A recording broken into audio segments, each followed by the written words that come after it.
विधान भवनाच्या आवारातील हाणामारी प्रकरणी नितीन देशमुख, सर्जेराव टकलेंसह 6 जणांवर गुन्हा दाखल।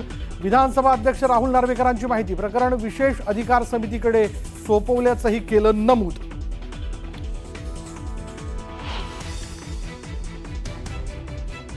विधान भवनात गुरुवारी झालेल्या राड्या प्रकरणी भाजप आमदार गोपीचंद पडळकरांनी मागितली माफी। विधानसभा अध्यक्षांनी दिलेल्या आदेशानंतर पडळकरांनी व्यक्त केली दिलगिरी।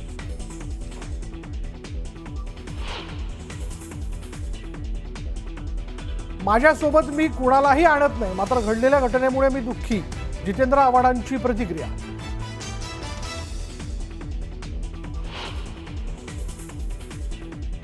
विधिमंडळ परिसरात अधिवेशन काळात फक्त सदस्य, आमदारांचे स्वीय सहाय्यक आणि अधिकाऱ्यांनाच प्रवेश। विधान भवनातील राडा प्रकरणानंतर विधानसभा अध्यक्षांची घोषणा।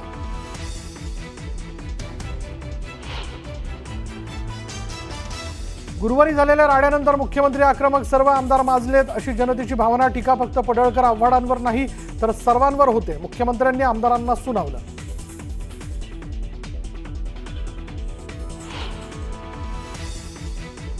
आमदार जितेंद्र आव्हाडांवर मरीन लाईन्स पोलीस स्टेशनमध्ये गुन्हा दाखल। सरकारी कामात अडथळा आणल्याप्रकरणी गुन्हा। कार्यकर्ता देशमुखला अटक केल्यानंतर आव्हाडांनी केलं आंदोलन।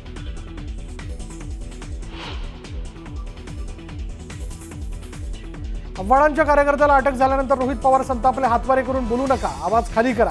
रोहित पवारांचा पोलीस स्थानकातच पारा चढला।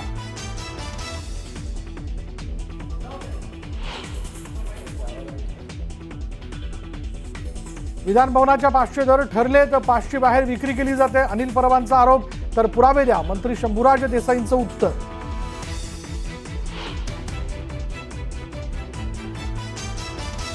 मुस्लिम आणि आयसिस मध्ये जेवढा फरक तोच डावे आणि कडवे डावे यांच्यात आहे। जनसुरक्षा विधेयक डाव्यांच्या विरोधात नाही, मुख्यमंत्र्यांनी केलं स्पष्ट।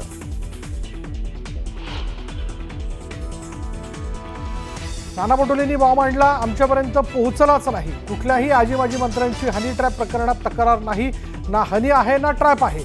फडणवीसांचा नाना पटोलेंना टोला।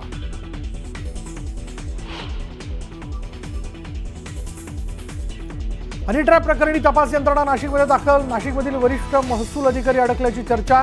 एका हॉटेल व्यावसायिकाची ही चौकशी सुरू असल्याची माहिती।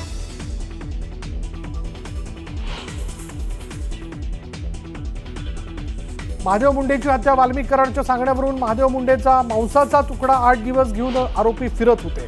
कराडचा जुना सहकारी बाळा बांगरचा खळबळजनक आरोप।